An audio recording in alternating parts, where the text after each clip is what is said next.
Okay, 8 December, weekly marks.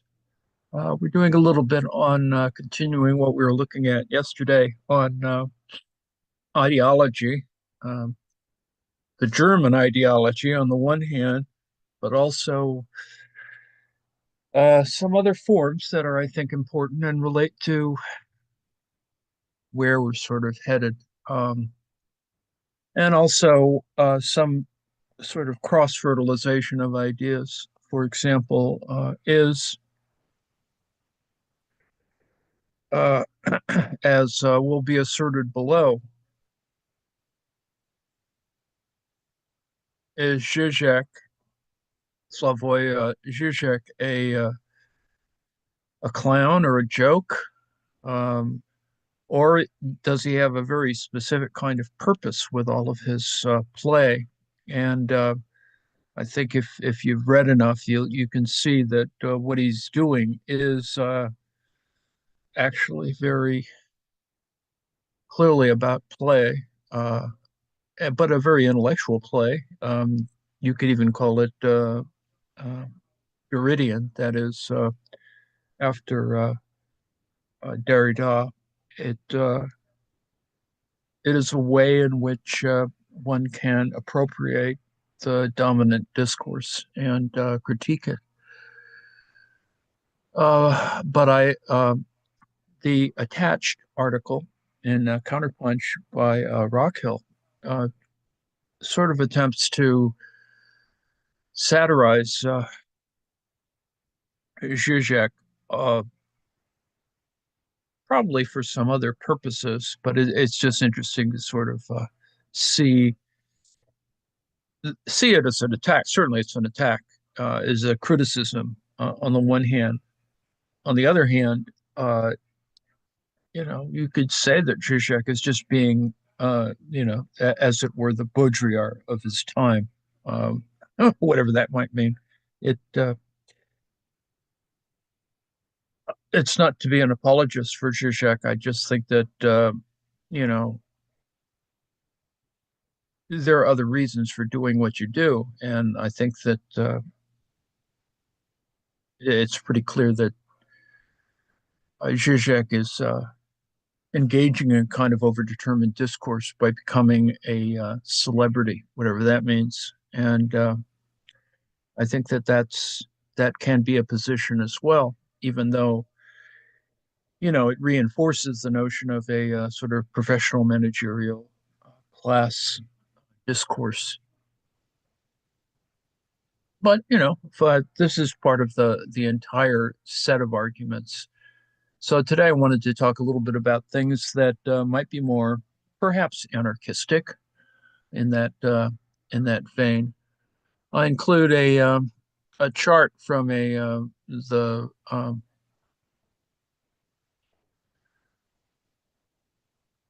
a French wiki that is a diagram that sort of talks about kinds of anarchism: socialism, mutualism, the anti-capitalist version, the difference between collectivist and individualist kind of anarchism, as it were. And then you have sort of capitalist anarchism, which diverts to things like Georgism, the Georgism of Henry George, and then the more purely anarcho-capitalism that you could say infests a certain amount of discourse out there, and uh, and is practiced uh, perhaps in interesting ways, mainly because they hope to get money out of it. And you could argue that there is a sort of Austrian school anarcho-capitalism, which is sort of out there. Not that we're going to talk a lot about that today, but you can see that some of this is at work, and you can also understand perhaps why Marx criticized Proudhon, uh, among many other reasons, and that, of course, Kropotkin and Bakunin, you know, had a certain fate relative to um, communism. So I include the Wikipedia definition for the German ideology, because that's what we have been looking at. This explains it as a critical text, because in fact that's kind of what he was doing, what Marx and Engels were doing, um, relative to the young Hegelians. Now, it is it's a problem, of course, that the base and superstructure model it comes from this. Excuse me. Um, and there is a kind of theoretical framework. So we're going to look at several different theoretical frameworks, particularly the one that persists, and that is the base superstructure argument, knowing, of course, that Althusser tries to show that it is not things are not simply determined from the base to the superstructure to the professional managerial class, etc., but rather it is a circuit like so many other things, and there's sort of mutual determination of base and superstructure, which is what Althusser is sort of talking about. But anyway, historical development is the reflection of changes in the economic material relations of the base. When the base changes, a revolutionary class becomes the new ruling class that forms the superstructure. During revolution, the revolutionary class makes certain that its ideas appeal to humanity in general, so that after a successful revolution, these ideas appear natural and universal. These ideas, which the superstructural elements of society propagate, then become the governing ideology of the historical period. Furthermore, the governing ideology mystifies the economic relations of society and therefore places the proletariat in a state of false consciousness that serves to reproduce the working class. And this is, a, a very simple, perhaps, formulation, one that becomes determined or even overdetermined by various folks. Some people would say that, in fact, our sense of perception just simply has a kind of reflective model that, well, Lenin certainly talks about that, but it is a bit more than that. And ideology in the Althusserian case becomes more determining. Um, So, anyway, morality, religion, metaphysics, all the rest of ideology and their corresponding forms of consciousness no longer retain the semblance of independence. They have no history, no development, but men developing their material production and their material intercourse alter along with their real existence, their thinking, and the products of their collective thinking. And so, this ideology question has remained with us. The idea that ideology is merely a false reflection of reality is is problematic and simplistic and mechanical and all those other things. So it kind of behooves us to sort of look at least in the post-Althusserian context, that ideology functions, as institutionally.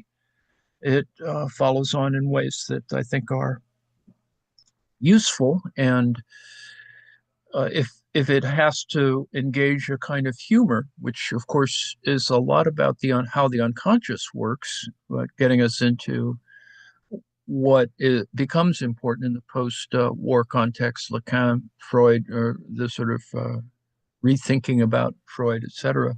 Want to think about how those elements become even more important. But we begin with the idea that Marx, the general proposition that Marx has about ideology, that it is the proletariat accept the idea that they're free to sell their labor and that they'll get a fair wage for it. And obviously, the divergence and the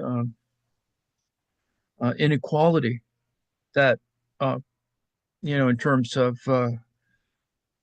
wages, the differential between the 1% and everybody else is ever increasing. So the fact is, it's not true. We're forced to, there. It like fair shares of taxes. This is, well, not true. We're forced to sell our labor in Marx's view, as we've tried to describe elsewhere, that we've reached a condition under capitalism where we do sell our labor for wages, et cetera, and we don't get a fair price for it because bourgeoisie extract excess profit from proletarian labor under the capitalist system. Now, why is it that the proletariat accepts this if it isn't true? Is it, Platonic in the sense that people are only guided by these uh, shadows or false images? Well, it's more than that. In fact, we're complicit in it. And this is that idea that consciousness is, we construct our own consciousness. We have our own consciousness, but in fact, we also know that we know it as a kind of social relation because Marx says the dominant ideas or ideology in society are the ideas of the ruling class. I mean, why else would we be aspirational? Um, every it is sad that people like Trump can actually convince less informed people that he's working in their benefit. He never is. He never has. And as much as you might tell people that, this is uh, tell people that particular truth. They're so engaged in their own false consciousness that owning the libs becomes the more important element, which is the last election, unfortunately, in the U.S.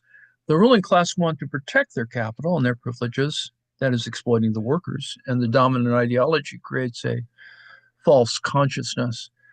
Um, People will choose to be racist or to amplify their racist tendencies because they think others are to blame. This whole grievance thing that well, it must be the migrants. The migrants are doing this, and it's such a old and tired trope. The history of the U.S., among other anti-migrant cultures that are constructed. The contradiction, of course, is that we're all migrants, and it's just sort of insane to even uh, scapegoat migrants. But anyway, so to get back to the more generalized kind of Marx theory of ideology is that ruling ideas are imposed on lower classes, explains the persistence of capitalism. It's a kind of commodity in that sense.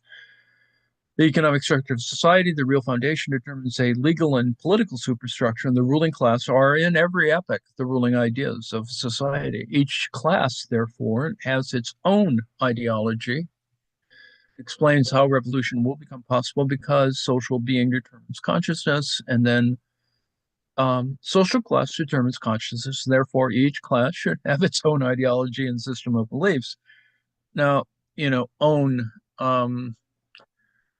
your own ideology. Well, it is a system of beliefs. We come to worship, in our religions in our own way, etc. But the larger question is, if we use space and superstructure as a kind of analogy, not really overemphasized in the context of Marx, but is an important idea that there is some dichotomous relationship between these things. It's not, it's not perfect. In fact, problematic in all of its ways. So I picked a more complicated diagram here that tries to explain the difference between base and superstructure. But to note that once we get below to the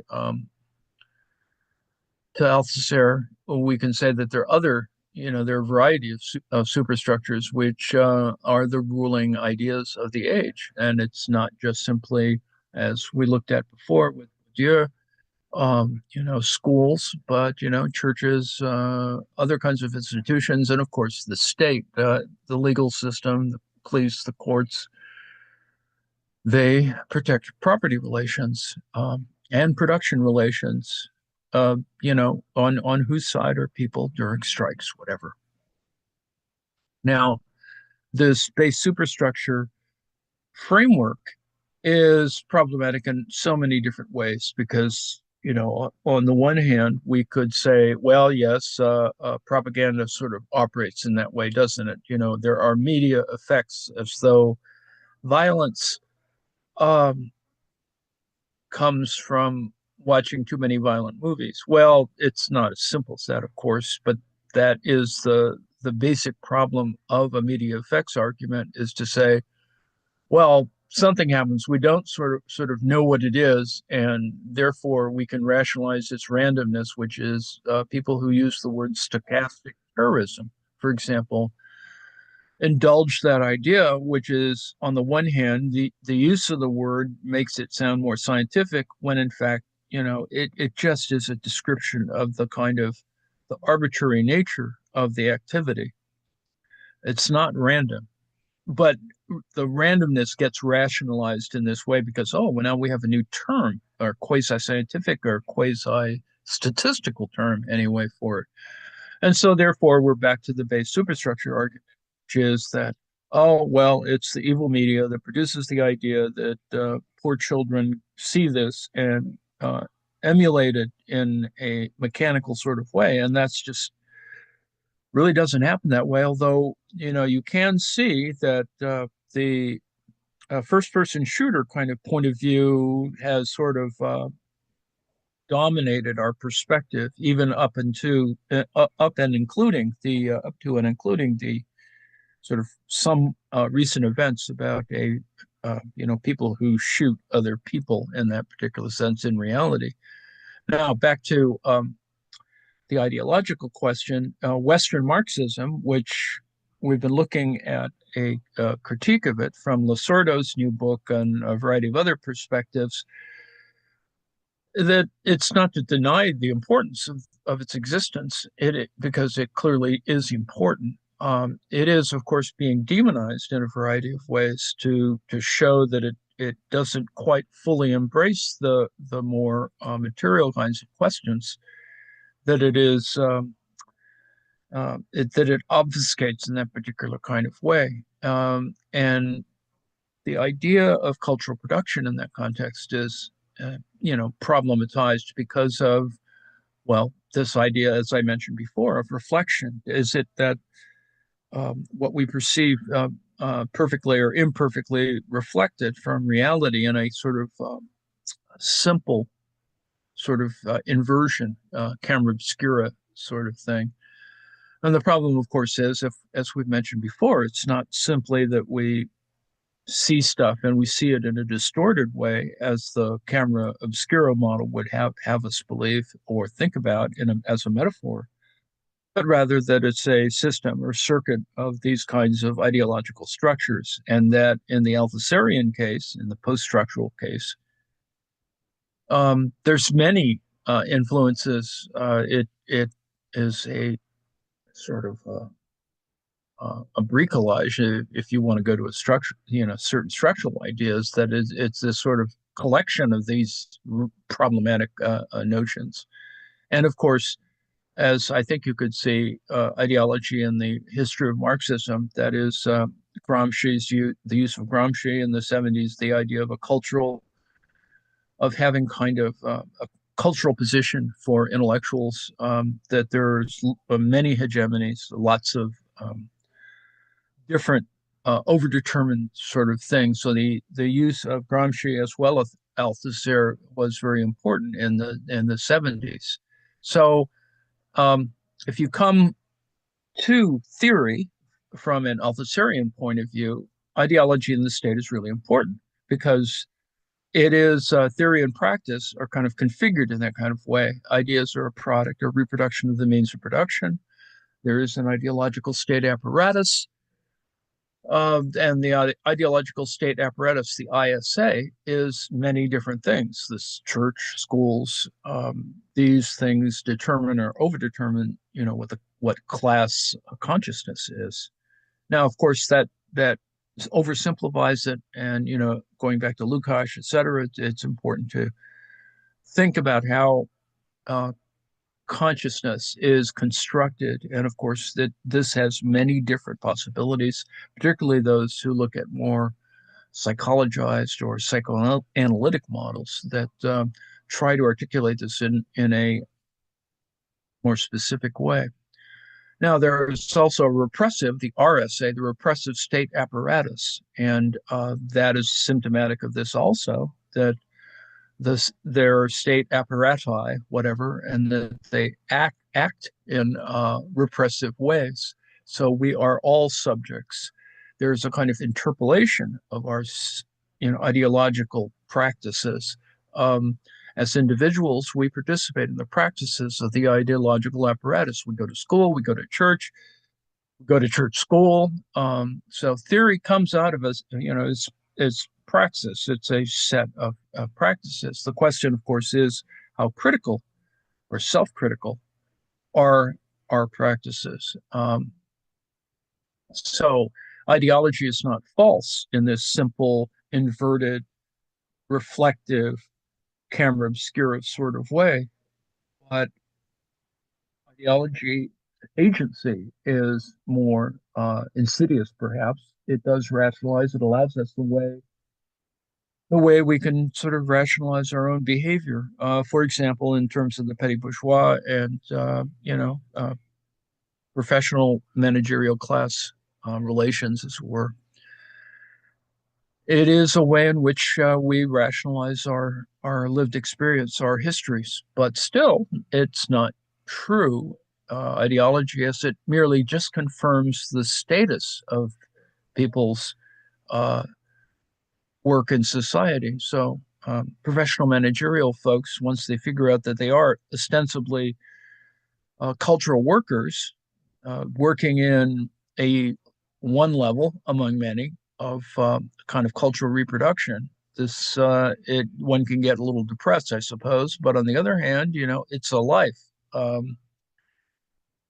and so for Althusser, ideology represents the imaginary relationship of individuals to their real conditions of existence, and doesn't mean that people are being necessarily in a that kind of basic reflective way being deceived by those things, but consciousness is constructed in a fairly complex set of ways, and we have to bring to it a variety of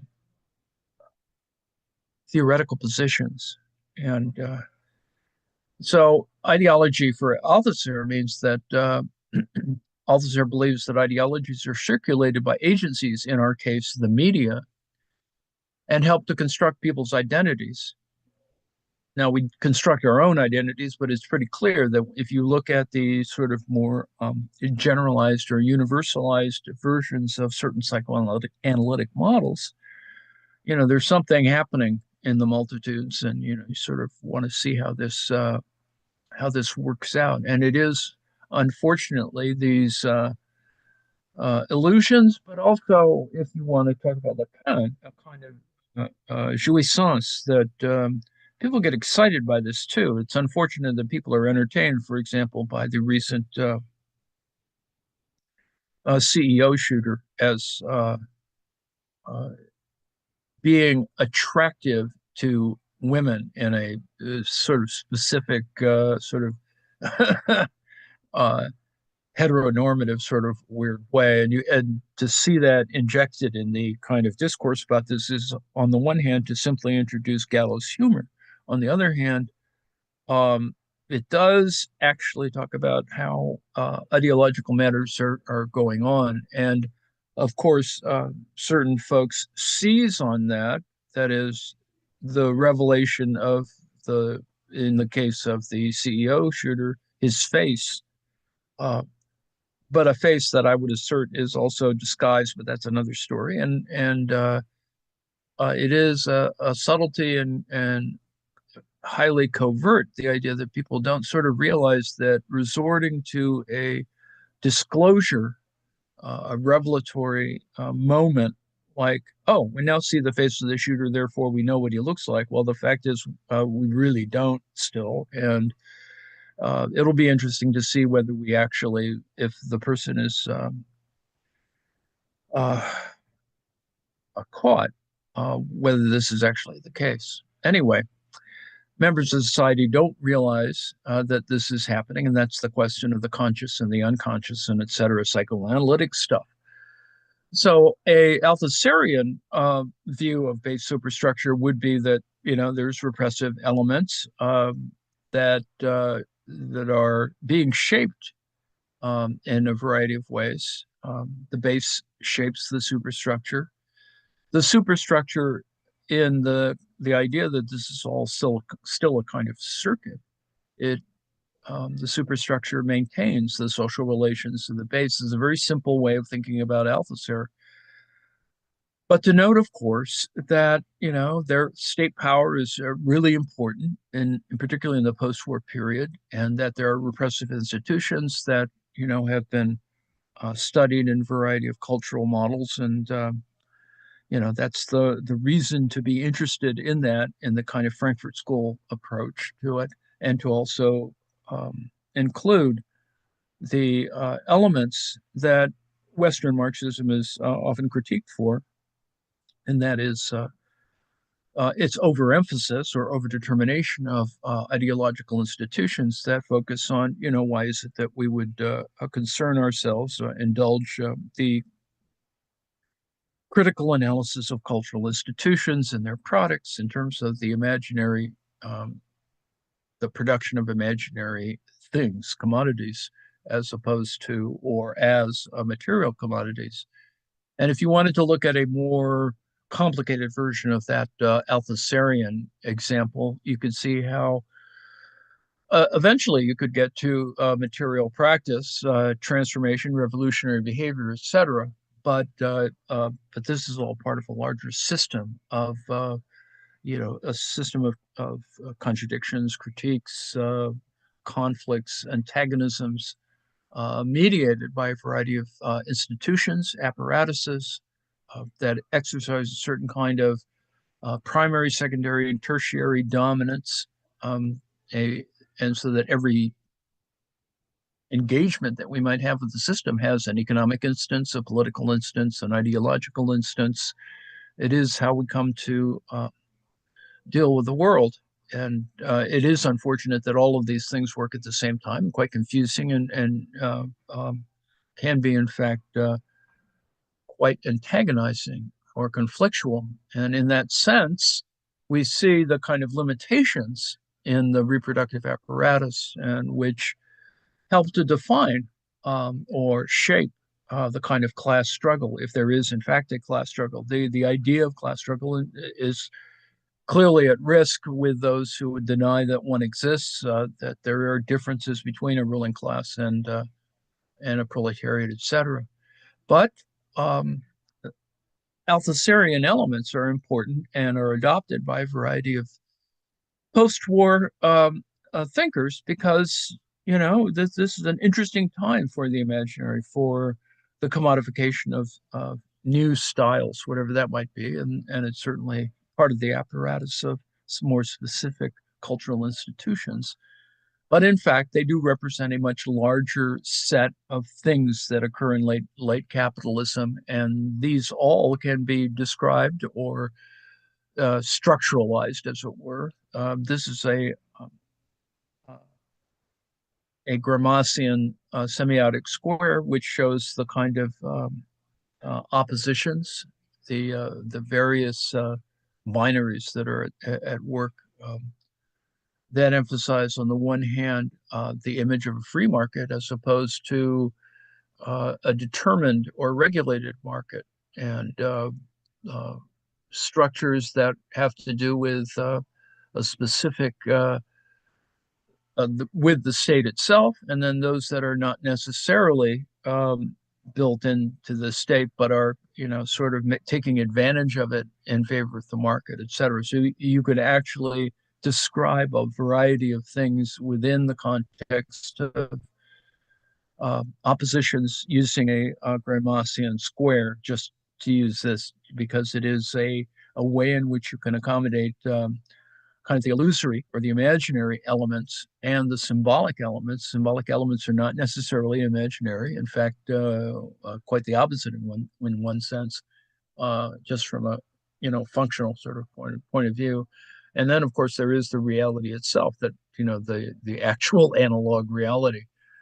So the questioning of these ideas, the critique of Western Marxism might occur at one level. So here's a little thing that has a kind of connection to the unraveling of the ideological structure. It's a little piece that is the abstract for this critique of Western Marxism. And of course, when you go back to it, and there's people talking about it, the critique of Western Marxism, as we sort of saw in prior videos, is as shaped by Perry Anderson, is one that, is not fully built out. That Western Marxism has a lot of elements in it, and it's important to have that critique, but also to appreciate that it is described a way in which, an instrumental way in which we can provide of even empirical analysis. And I think there is a bridge between the political economy and the cultural studies kind of schools approaches, and that it's necessary to bridge them for exactly the reasons of, why there was these kinds of splits, the difference between uh, so-called Eastern and Western Marxism, which is, a false dichotomy, but still useful for the argument. So in this particular case, as the abstract describes, the argument proceeds in three steps, first of which is an overview of Western Marxism's ideological structure. Second step analyzes a number of deeply critical assessments of Western Marxism from within the context of the few countries of the world that make up the quote unquote West. Lest you think this is unimportant, this is kind of the crux, with all due respect, of the Ukraine Russian war at the present moment. And no differently, we could say that this is still one of those civilization clash issues, as we're now discovering with the fall of Syria, changing politics in Syria. The fact that these critical and often polemical studies are appearing indicates the breakdown of Western Marxism's former hegemony. See, there's that word again. And it did have a hegemonic position, although somewhat delimited by, reactionaries, etc. This claim that the liberal academy and blah, blah, blah, blah, that still persists, which is just ideologically strange, if nothing else. That, in recent demonstrations, anti-Israel, pro-Israel, Palestine, etc., you know, um, it is a persistence of kind of anachronistic hegemonic ideas. Anyway, third step deals with more constructive material, including the Western recovery of Engels. You could say that that's happening at a variety of levels, and with respect, the ecological elements of Engels' writing that we've recently looked at, and especially the dialectics of nature. That's why the metabolic models are kind of interesting and important, because they oppose certain mechanical ideas about science that were dominant, still are dominant at certain levels. I think that there's certain consciousness of how one does empirical studies, for example, that is often quite mechanical, as well as the impact of the major achievements in the theory and practice of Marxism from developing countries in the context of socialism and power.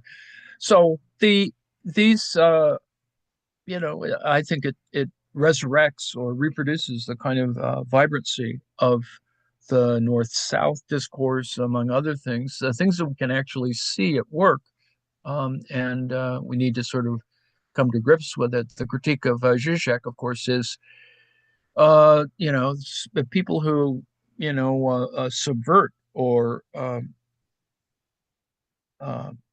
reframe the ideological positions. And um, from Rockhill's commentary below, there's one particular paragraph I want to draw your attention to before I stop yakking.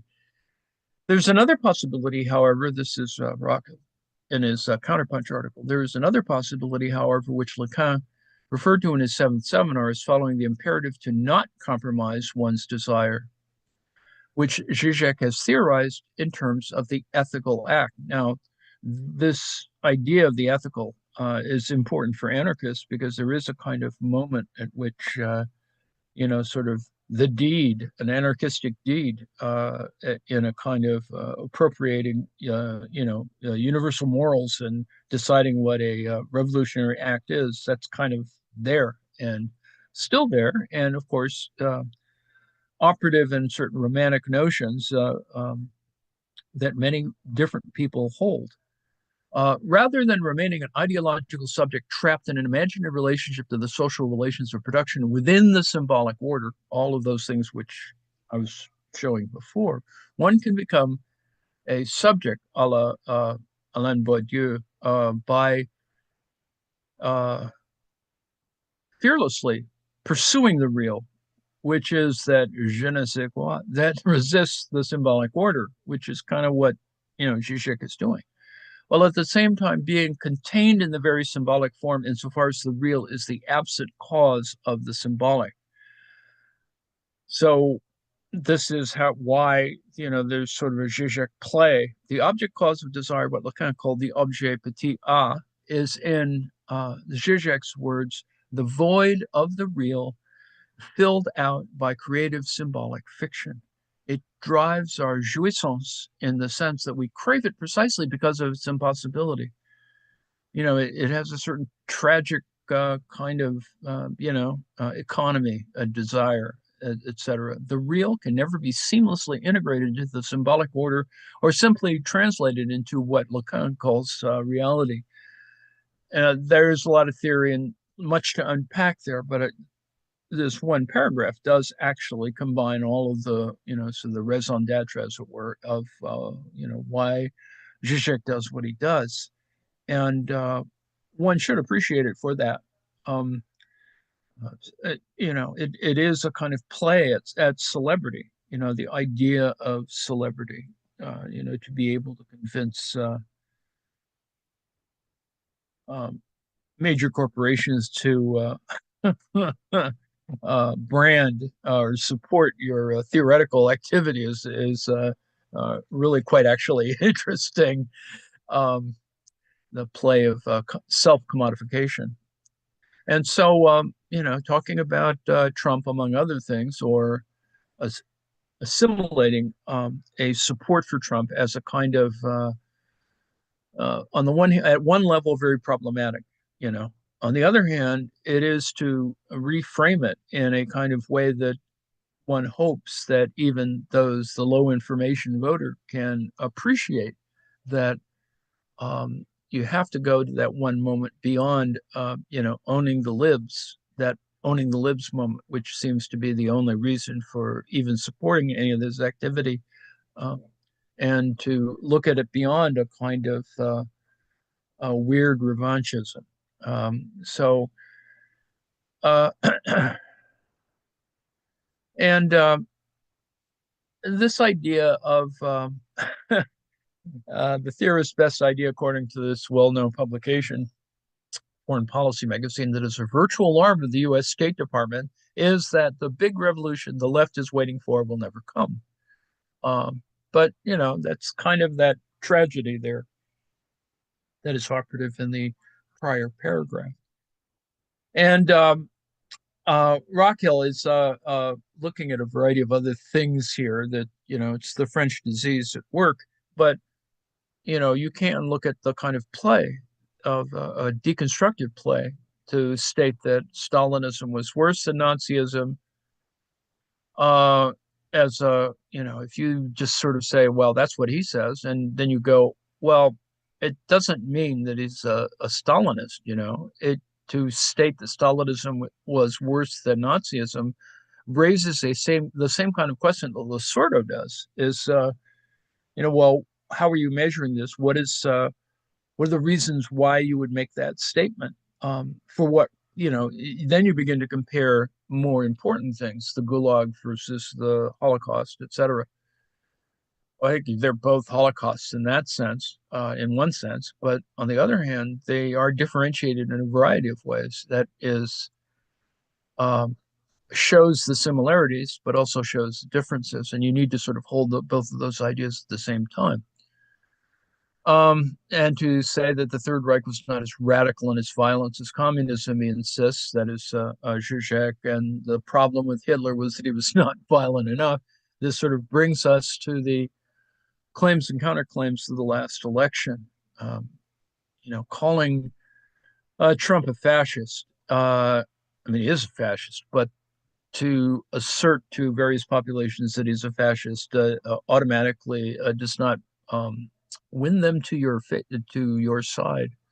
I think had smarter people been at work in the campaign, a kind of anti-fascist imaging would have been important to insert in that particular context, considering how ultimately low information reactionary voters voted. But needless to say, uh, sort of,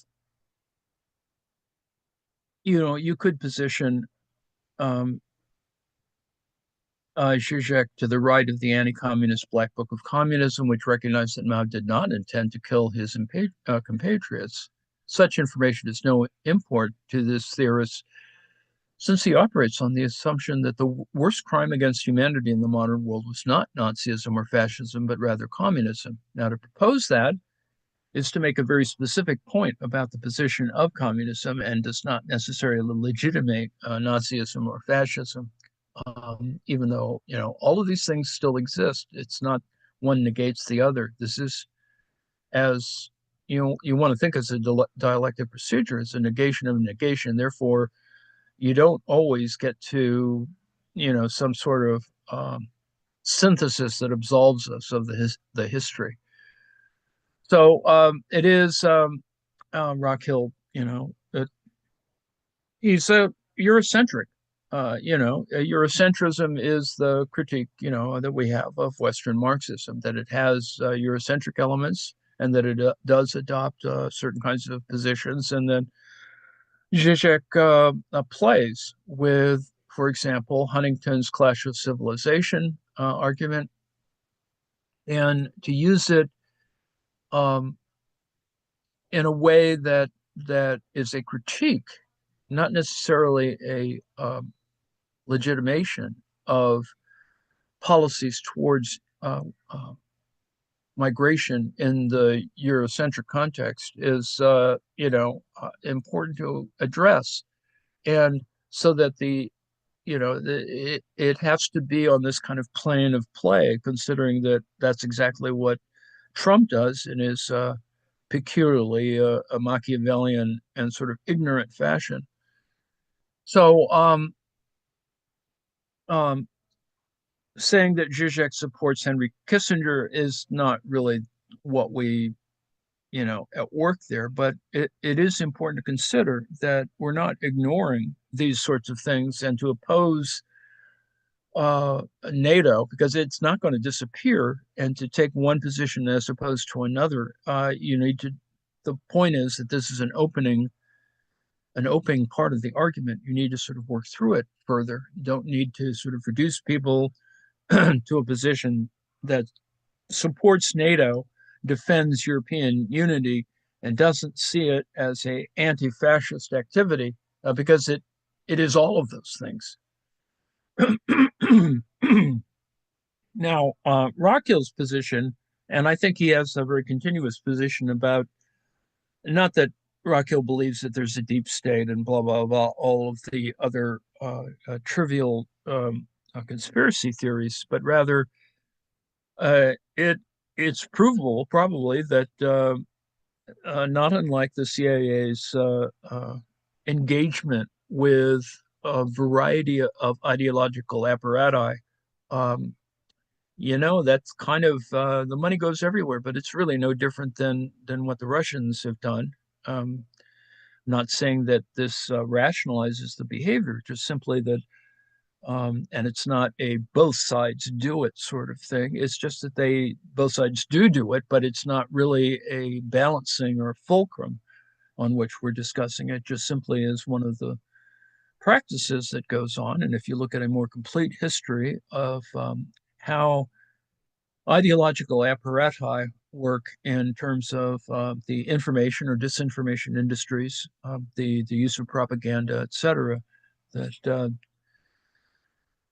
the set of practices are there, and instrumentally, pragmatically speaking, and it's practiced by everyone. And to distinguish a kind of ethical position on it is very silly.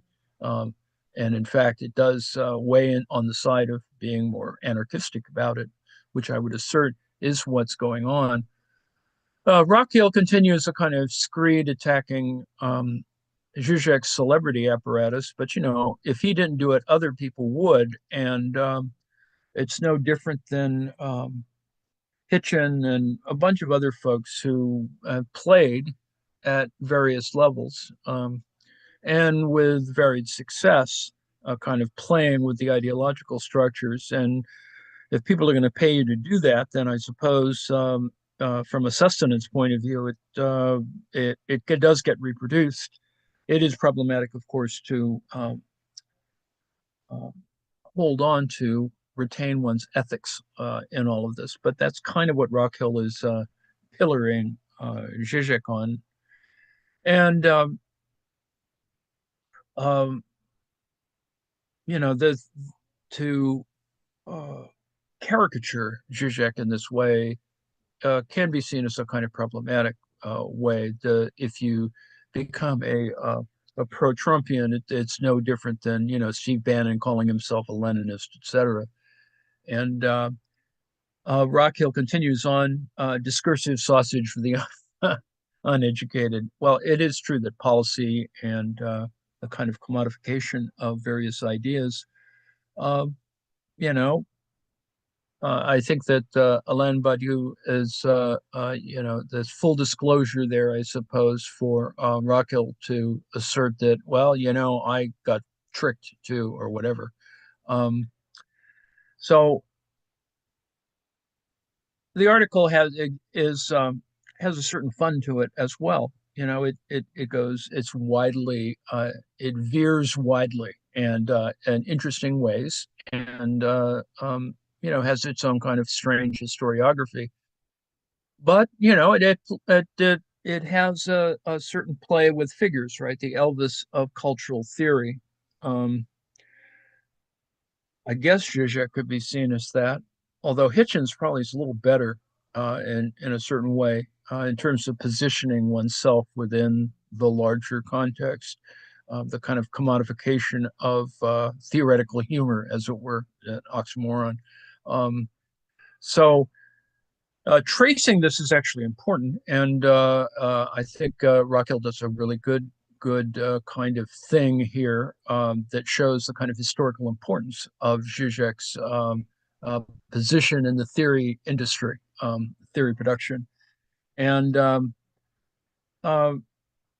somebody's got to do it, right? The Borat of philosophy.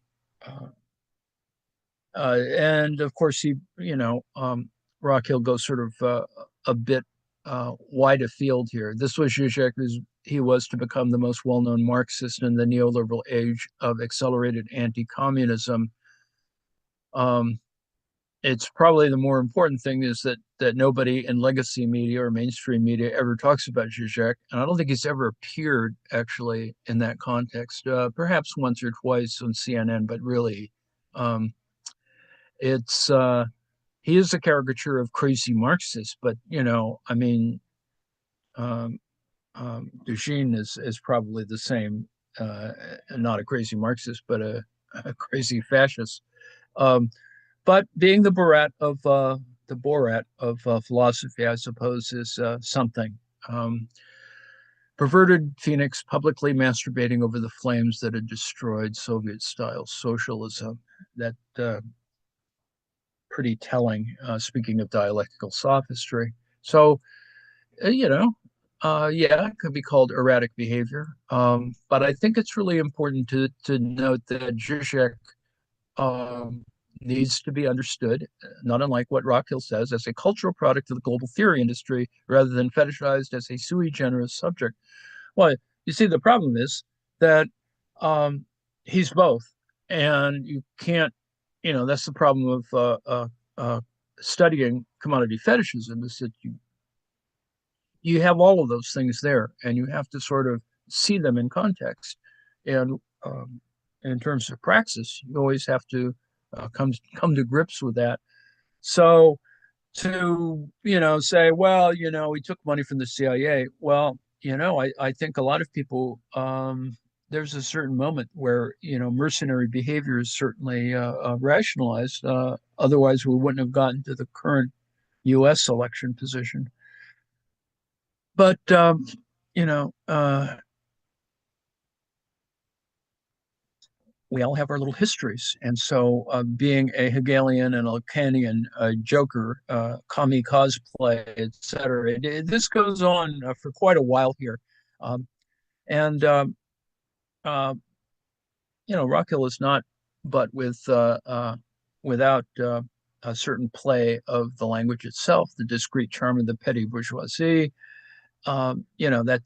It's okay. It is important to see all of these things in place because certainly post-war Marxism always engaged in a kind of critique of something that is orthodox or legacy Marxism or tankies or whatever. And some people still endorse that kind of idea or at least hold to that. And some people's critiques of new ways of thinking about how critical theory can bring us back. Certain types of critical theory, not necessarily Frankfurt School critical theory, but a range of sort of ruthless critical theory might bring us back to a more realistic position. So, without going too far flung from there, it's worth reading. It's entertaining. Um, it shows the Badiou's position as being better, whatever that means, than the position of Zizek. The fact is, you should read both. There's a contradiction, perhaps, in just reading Badiou in terms of um, his public statements about politics, contemporary politics, and of course his theoretical work, which it's a lot of math actually, or at least at one side of it, and you sort of need to take all of them into account, particularly if you're trying to develop any kind of position on an empirical work. Um, and there's a yes, Badiou's idea of communism does have a basic Lacanian structure. That is, the communist idea is the imaginary operation by which an individual subjectification projects a fragment of the political real into the symbolic narration of history. Um, in a slightly more straightforward language, this means that the idea of communism is an operation by which an individual ideologically, that is the imaginary, commits themselves to an unexplainable political event, the real, like May 68, 1968, Fabio, whose consequences they attempt to trace out within a given historical situation that is the symbolic. And we've kind of referred to that in a variety of ways, and popular culture has certainly manipulated that in a variety of ways. And we still have to, that's why retconning exists. This is, you don't sort of accept the revisionist position, but you acknowledge that there is a mechanism of retcon, of revisionism always at work. That's kind of what's going on now in terms of Trumpian sort of theory. If it's not really a theory, it just simply is blindly reproducing the tropes of 1950s and 60s McCarthyism and playing with it in a variety of highly contradictory ways, and certainly done for personal gain and the gain of a clique or a gang or however you want to talk about it. It's pretty much it's looting, but at a pretty sophisticated level. I mean, you sort of have to admire them for that, if only because um, Trump is in fact like Zizek in that sense of celebrating celebrity. So, and it can't actually be done according to the French metaphysician because the event qua real, as real, is recalcitrant to the symbolic realm of history and the state. It can only be done imaginarily by the individual subject. So it's kind of a delusion. This is one of the reasons why Badiou preemptorily proclaims that communist cannot be used as an adjective to describe an actual party or state. The self-referentiality in order to make one sort of acceptable in a certain body of discourse to refer to oneself as a communist is sort of a interesting kind of utterance. And if you look at the video from a couple of days ago where Yanis Favrakis is on stage with Zizek, they sort of playfully talk about being communists of one kind or another. And it is that kind of play that's actually at work. A century of collective aspirations and horrors that apparently demonstrated that the party form, like that of the socialist state, are henceforth inadequate for assuring the real support of the idea. As a matter of fact, the communist idea can only sustain politics that it would definitely or definitively absurd to say that they are communist. Anarchist would be the common term, and more specifically, insurgent anarchism merged with an unhealthy dose of metaphysics and utopian socialism. So, real communism is thus a metaphysical communism of the Lacanian real. That gets you way out there. But on the one hand, that's kind of the position that we know that if you've been looking at enough of this stuff, you can see that it's actually operative. It is, communism is thereby displaced from the realm of collective action aimed at socialist state building projects as a first but necessary step to break the chains of imperialism. So there is an anti-imperialist kind of position that is important to appreciate, discover, rediscover, retcon. That's kind of what's going on. And the interest in Lacerdo is precisely for those kinds of reasons to bring back into context, into to foreground that that thing that looks at um, this first necessary step to break the chains of imperialism. It's a shift or a displacement to that of individual consciousness and the subjective experience of the privileged few that Nietzsche referred to as free spirits. In counter-distinction to this small group of great thinkers and artists of the world, Zizek explains with his signature disdain for the working class, 99% of concrete people are boring idiots. That's these hapless proles and peasants did not study in Paris or the petty bourgeois luminaries of the global theory industry, so they've not understood what is most essential. That is, communism is a subjective process of resisting the symbolic order of extant societies and desiring the impossible, even individually acting on the desire. This is, the reason why people do what they do. It's unfortunate that some people in their false consciousness simply are overindulgent, which is kind of, if you want to psychoanalyze Trump, that's that one portion that I assume that Mary Trump has probably actually looked at that in her own, not having read Mary Trump's study of her uncle, but it does seem to be important to consider that, the psychiatric disorder that is coming into place and returning is probably one of the more dangerous things that we have to confront. One of the reasons idealists, this is Rockhill, one of the reasons idealists love to heap scorn on materialists as somehow being crass reductionists and unphilosophical tankies is precisely because the latter, materialists, are capable of revealing the material structures that undergird and determine the conceptual games they play. If we subject the idealist communism of the real to a class analysis, it becomes readily apparent that it rejects, under the heading of actually existing socialism, remember that's how we've referred to Soviet communism, the project of the masses, of the global Untermenschen, that is, subhumans who have imagined that they could make the real of their desire to historical reality. It is here that the Nietzschean orientation of these radical aristocrats comes clearly into view because they deride their purported ignorance of the hoi polloi. Over and against their crass materialism, the real communists aspire to much more than the lowly pursuit of collective access to potable water, food, shelter, healthcare, and so on via concrete anti-imperialist state building projects.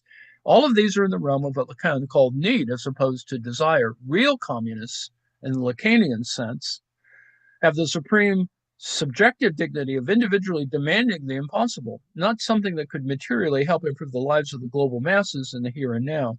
So this is, kind of the ultimate irony, I suppose. And so Rockhill gets to the end by claiming this neoliberal prankster, yes, Zizek, it legitimates, the kind of celebrity discourse and blah, blah, blah. Uh, yes, I guess he is the epitome of a radical recuperator. He cultivates and markets the appearance of radicality in order to recuperate potentially radical elements in society, particularly young people and students within the pro-imperialist, anti-communist fold. Gen Z, needs to get with it in that sense. This is precisely why he's the most famous Marxist in the capitalist world.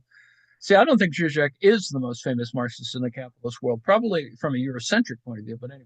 Festooned by the likes of a journal linked to the engine of U.S. imperialism. And, I think that's just a cheap shot. I mean, the fact is, yes, all of these tentacles are out there. In fact, we could not survive if we didn't have this amount of this type of capital moving around. But anyway, back to Rockhill. His mantra is nothing. Zizek's mantra is nothing but an opportunistic perversion of the closing lines of the Communist Manifesto. Cultural consumers of the pro-Western world unite and buy my next book or movie or crossover product or whatever, and so on and so on. Yeah, okay. Uh, this is that question of, parodying the sort of commodity form. But the fact is, it requires work. It requires a complicit, publishing structure, albeit, sort of anti-imperialist or whatever. But books are still getting published, and they are being published in a sort of sub rosa at some point. But you have to take a position. I like the fact that some publishers have chosen to make all their PDFs available for free and left and segmented their production, that is the actual hardcover or softcover books, to an entirely different kind of market. Because there are those of us who are happy and pleased to be able to read the digital versions of certain texts and not have to worry about carrying stuff around or being hoarders or whatever. So anyway, that's the end of my little yakking here. I assume there are perhaps no comments, brickbats, whatever. And so not hearing live interventions, I will cut the live stream and